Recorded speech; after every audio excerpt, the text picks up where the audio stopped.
Israel-Gaza-Iran War News Live Update. Iran could react if Israel and Hezbollah go to war. U.S.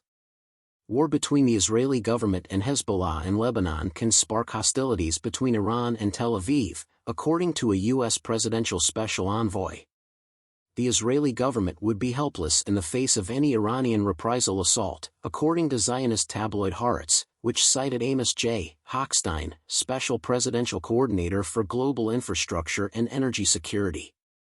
In an effort to prevent the Zionist regime and Iran-backed Hezbollah from escalating further, the senior Biden advisor reportedly met with Israel's War Command on Monday, according to the Time of Israel. Hochstein met multiple times with high-ranking Zionist officials, including Benjamin Netanyahu and Yoav Gallant, to review the situation on the boundaries of occupied Palestine and Lebanon.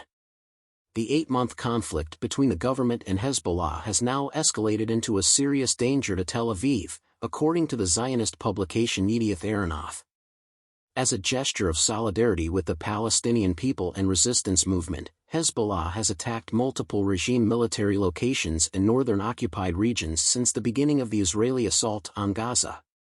Tens of thousands of Zionists have fled their communities near the Lebanese border in response to the terror strikes by Hezbollah. Even if Zionist genocide is taking place in Gaza, Labor leader Keir Starmer appears to be relying on the Israel lobby to guarantee his victory in the general election. When we look at a little-known part of Tony Blair's 1997 election victory, we can see that this viewpoint has a historical antecedent. During his time as Prime Minister of the United Kingdom, Tony Blair established a precedent for questionable donations to the Labour Party from radical Zionists. Gideon Mayer, an Israeli embassy officer, introduced Tony Blair to Israel lobbyist Michael Levy in the early 1990s while Blair was Shadow Home Secretary under John Smith. Lord Cashpoint was the moniker that Levy would eventually adopt due to his skill in raising money for Blair. But Levy was also collecting money for Israeli Prime Minister Ehud Barak while he was campaigning for Blair. Daniel, who was Levy's son, was an Israeli employee as well, working for Yossi Beilin, the Israeli Minister of Justice. After that, Levy went on to solicit donations for Blair from powerful pro-Israel lobbyists including Trevor Shin, Emmanuel K. of Labor Friends of Israel, Frank Lowy, who was himself a former Haganah fighter, and Westfield chairman. To further avoid allegations of collecting bribes, Bernie Ecclestone, boss of Formula One, returned a £1 million contribution to Labour via lobbyist Lord Levy.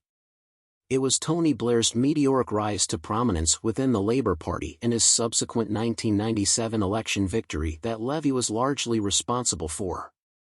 He then faithfully served his U.S. imperialist master and did his best to ride the Zionist Trojan horse into the Palestinian peace process. Following his departure from Downing Street, Blair was chosen to join the President and Prime Minister of Israel as patrons of the JNF, the biggest settlement body in occupied Palestine. Blair, who was ostensibly a peace envoy to Palestine, met with the PA on a frequent basis. Nevertheless,